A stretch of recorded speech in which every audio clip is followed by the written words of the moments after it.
يعني انا خريج كليه الهندسه جامعه اسكندريه، قسم مدني.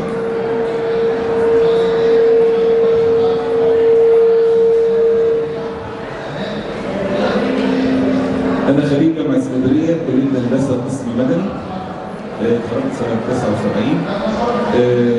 كنت بحب لعب انا اصلا لعيب فولي كويس جدا، بس كنت بلعب كوره شراب، كنت بلعب كوره حلو جدا احلى من هنا بكتير. بس طبعا كانت اسكندريه كان نادي الاتحاد ونادي الاوروبي ونادي الكروم هم اللي موجودين، وكان اللي ما يلعبش في الزمالك او الاهلي ما بيلعبش زمان، لكن دلوقتي عندنا حرس حدود وعندنا كام فرق والاسماعيلي، كل ده بقى فيه تنافس بينهم وبين بعض. خلصت الجامعه رحت الجيش، قعدت ضابط سنتين رحت دفاع جوي، وفي الدفاع الجوي رحت سيدي براني. كنا على حدود كان في قلق مع ليبيا شويه فكنا في سيدي براني. خلصت الجيش، كنت في فرح واحد صاحبي فدرسوني زي ما بيحصل في الجامعه، طلعت غنيت. بعديها باسبوعين رحت اتعرف على باشمهندس مصطفى منتصر، الله يرحمه، واحد زميل اسمه الشيخ سيد، قال لي تعالى عشان اشتغل في منتصر للمقاولات. فالمهم رحت عشان اقابله، فقال لي انت غنيت في فرح في شركه من اسبوعين؟ قلت له قال لي طب ما انت يعني عندك قبول والناس بتحب الاغاني، هو ما عندكش اي تسجيل لهذه الاغاني؟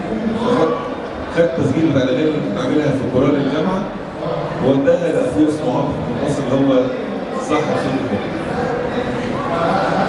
الشريط ده. نزل في مارس سنه 83. التجار رفضوا ياخدوه، قالوا مش فاهمين حاجه من اللي بيقولوها.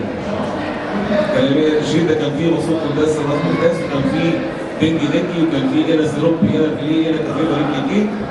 فالتجار قالوا احنا مش عايزين، مش فاهمين حاجه من اللي هو بيقوله. المهم ده كان في مارس، انا طلعت في التلفزيون في حفله في سبتمبر، كانت امي في الحج، كانت واقفه عرفات. وتقريبا امي يعني الدعوه دي طلعت، طلعوني الساعه 2:03 صباحا عشان يذبحوني. يعني اول ظهوري اطلع الساعه 2:03، ما كانش في حد بيتاخر كده زي زمان.